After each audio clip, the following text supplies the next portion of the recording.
सिंहगर्जना करायला काळीज पण सिंहातेच लागते.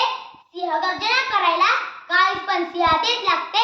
म्हणून तर टिळकांच्या चरणावर मान माझी सदैव झुकते. म्हणून तर टिळकांच्या चरणावर मान माझी सदैव झुकते.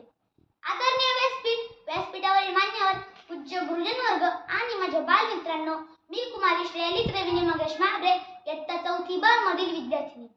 स्वराज्य स्वराज्य हा माझा जन्मसिद्ध अधिकार आहे आणि तो मी मिळवणारच, अशी सिंहगर्जना करणारे, नेतृत्वाने जहाल, क्रांतीची मशाल असणारे व्यक्तिमत्व म्हणजे लोकमान्य टिळक यांच्या प्रतिमेस वंदन करून मी माझ्या भाषणास सुरुवात करते.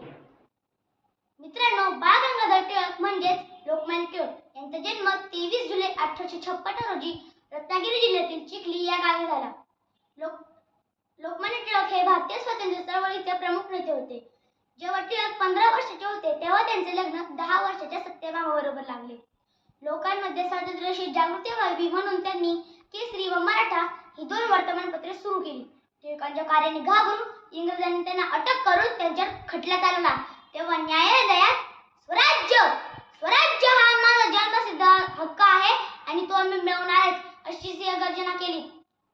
इंग्रजांनी त्यांना 6 वर्षे कारावासाची शिक्षा ठोठावून त्यांची रवानगी ब्रह्मदेशातल्या मंडाले तुरुंगात केली. स्वातंत्र्यपूर्व काळात लोकांमध्ये ऐक्याची, राष्ट्रीयतेची भावना निर्माण व्हावी यासाठी टिळकांनी सार्वजनिक गणेशोत्सव व शिवजयंती हे 2 उत्सव सुरू केले. जनतेने प्रेमाने त्यांना लोकमान्य ही महान उपाधी दिली. या लोकमान्य नावाचा अर्थ लोकांनी केलेले मान्य अशा या भारत मातेच्या अनमोल रत्नाचे 1 ऑगस्ट 1920 रोजी निधन झाले. शेवटी एवढेच म्हणेन की लोकमान्य टिळक नेतृत्वाने जहाल होते, समृद्ध लेखणीची जळती मशाल होते. लोकमान्य टिळक नेतृत्वाने जहाल होते, समृद्ध लेखणीची जळती मशाल होते.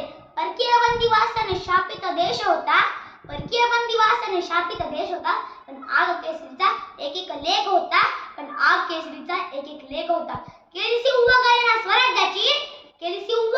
स्वराज्याची, अशा लोकमान्य टिळकांना वंदन कोटी कोटी, अशा लोकमान्य टिळकांना वंदन कोटी कोटी. एवढे बोलून मी पूर्ण विराम देते. जय हिंद, जय महाराष्ट्र. धन्यवाद.